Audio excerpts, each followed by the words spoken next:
The Aramaic Bible in English. It's Genesis chapter 21. And the Lord remembered Sarah as he had said, and the Lord did to Sarah as he had spoken. For Sarah conceived and bore Abraham a son in his old age, at the set time of which God had spoken to him. And Abraham called the name of his son that was born to him, whom Sarah bore to him, Isaac.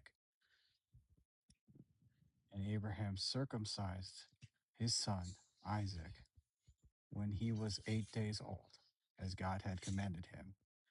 And Abraham was 100 years old when his son Isaac was born to him.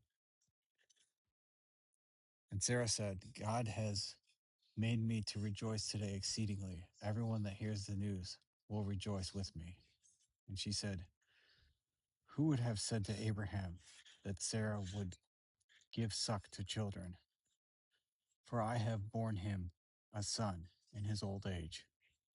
And the child grew and was weaned, and Abraham made a great feast on the day that Isaac was weaned.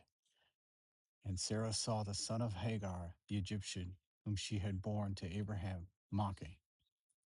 Therefore she said to Abraham, expel this maidservant and her son, for the son of this maidservant shall not be heir with my son Isaac. And the thing was very grievous in Abraham's sight because of his son.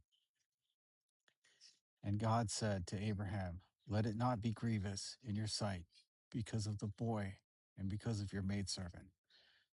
Whatever Sarah tells you, hearken to her voice, for your descendant shall come through Isaac. And also the son of the maidservant will I make great nation, because he is your offspring. And Abraham rose up early in the morning and took bread and a skin containing water and gave them to Hagar, putting them on her shoulder and the boy, and sent her away.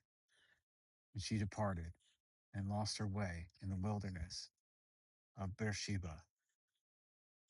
And the water in the skin was spent, and she cast the boy under one of the shrubs. And she went and sat down opposite him about the distance of a bow shot. She said, let me not see the death of the boy.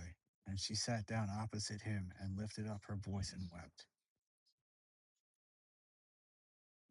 And the Lord heard the voice of the boy, and the angel of God called to Hagar from heaven and said to her, what troubles you, Hagar? Fear not, for God has heard the voice of the boy where he is. Arise, take up the boy, and hold him fast in your arms, for I will make him a great nation. Then God opened her eyes, and she saw a well of water. And she sent and filled the skin with water, and gave the boy a drink.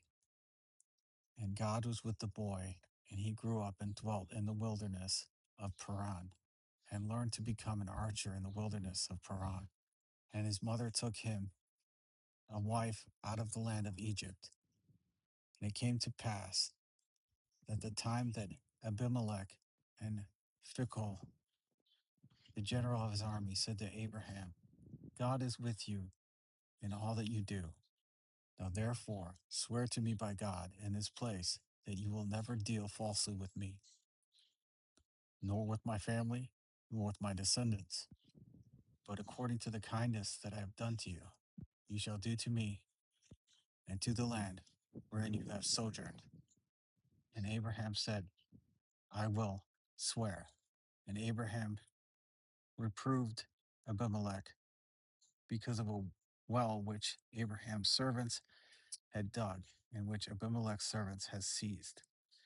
And Abimelech said, I do not know who has done this thing, neither did you tell me, nor have I heard of it until today. And Abraham took sheep and oxen and gave them to Abimelech, and both of them made a covenant. And Abraham set 7 ewe lambs of the flock by themselves. And Abimelech said to Abraham, what is the meaning of these 7 ewe lambs of the flock, which you have set by themselves? And he said, for these 7 ewe lambs you shall take of my hands, and they be a witness for me that I have digged this well. Therefore he called that place Beersheba, because there they swore both of them. Thus they made a covenant at Beersheba, and Abimelech and Phicol, the general of the army, rose up and returned to the land of the Philistines. And Abraham planted a grove in Beersheba, and called there on the name of the Lord everlasting. And Abraham sojourned in the land of the Philistines for a long time.